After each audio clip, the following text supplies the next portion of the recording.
Ministri i Transporteve dhe Infrastrukturës Edmond Haxhinasto inauguroi në Berat terminalin e ri për shërbimin interurban, një investim për 650 milion lek.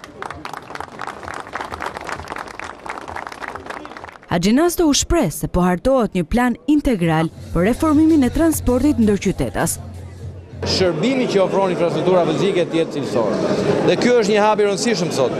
Kemi këtë terminal dhe tani duhet mendojmë dhe kemi menduar, në fakt kemi një plan shumë konkret se si do të përmirësojmë shërbimin e transportit ndërqytetas për qytetarët e Beratit dhe gjithë Shqipërisë. Ministri Haxhinasto pohoi se ka informalitet në këtë shërbim, pasi në të gjithë vendin janë 467 linja të ndryshme dhe gjysma e tyre janë të panevojshme.